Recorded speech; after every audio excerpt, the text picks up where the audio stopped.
सबसे अधिक भूमिका निभाई तो लालू यादव और उनके परिवार यानी उनके शागिर्दों ने निभाई। इस बिहार को जिसका गौरवशाली इतिहास रहा था, यहाँ की यूनिवर्सिटी से लोग सीधे बड़े बड़े स्तर पर जाकर नौकरियाँ पाते थे, वहाँ की शिक्षा व्यवस्था को ध्वस्त किया तो सबसे बड़ी समय 1990 से लेकर 2005 के कालखंड में।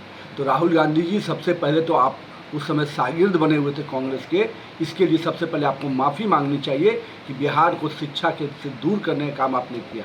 और हमारी वर्तमान सरकार नीतीश कुमार के नेतृत्व में शिक्षा व्यवस्था को जैसे दुरुस्त किया गया, लगातार हमारे याद नहीं है राहुल गांधी जी को कि लालू जी कहते थे चोरी करना तो कोई दिक्कत क्या है, और आज के डेट में जब हमारी सरकार बनी तो हम लोगों ने पूरी तरह से उस पर नकेल कसा और आज शिक्षा व्यवस्था पूरी तरह से पटरी पे आकर लाखों शिक्षक को बहाल किया गया, हमारी शिक्षा की गुणवत्ता को बढ़ाने का काम किया गया, यूनिवर्सिटी स्थापित हुए, साइंस मेडिकल कॉलेज स्थापित हुए, इंजीनियरिंग कॉलेज स्थापित हुए।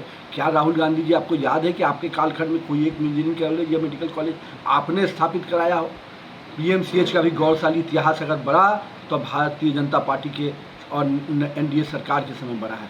तो राहुल गांधी जी, शिक्षा पर आप बिहार में नहीं बोले तो अच्छा होगा, लेकिन लोग जानते हैं कि आप शिक्षा के ध्वस्त करने वाले लोगों के शागिर्द हैं।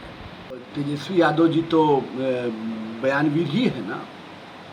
जब पाकिस्तान ने घुटने टेक दिए, पाकिस्तान के डीजीएमओ ने क्षमा याचना के साथ लड़ाई को ख़त्म करने का कहा, तो लड़ाई की रणनीति यही कहती है कि अगर सामने वाला हाथ खड़ा करके माफ़ी मांग ले तो निश्चित रूप से उससे बात उस स्तर पर सीज फायर होता है। और अमेरिका और किसी भी की मदद माननीय प्रधानमंत्री ने स्पष्ट रूप से खारिज की है। लगता है तेजस्वी यादव जी केवल अपने बयान को सुनते हैं, बाकी देश भर में हो रही गतिविधि को नहीं समझ में आता है। सेना ने खुद सामने से कहा कि हमने क्या क्या करके कौशल दिखाया और उसके बाद हमारे पास कितनी क्षमताएं थी, हमने अपनी सीमाओं को अभेद रखा और उनकी सीमाओं में घुस कर मारा। तेजस्वी यादव जी, सेना को आपको अभिनंदन करना चाहिए था।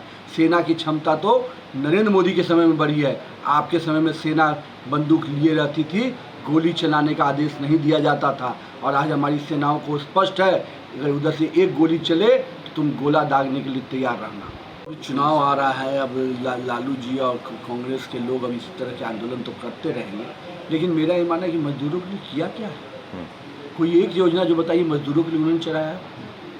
आज लेबर एक्ट के तहत लेबर को कई तरह की योजनाओं का सौगात दिया, तो नरेंद्र मोदी और नीतीश कुमार की सरकार ने दिया।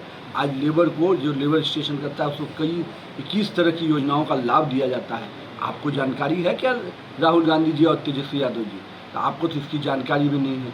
चल निकल पड़े हैं केवल मुद्दे बनाने के लिए, लेकिन जनता से जब मुद्दे से सरोकार नहीं होता है तो मुद्दा कोई आंदोलन का मुद्दा नहीं बनता है, केवल आपके राजनीतिक स्टंट का मुद्दा बन सकता है।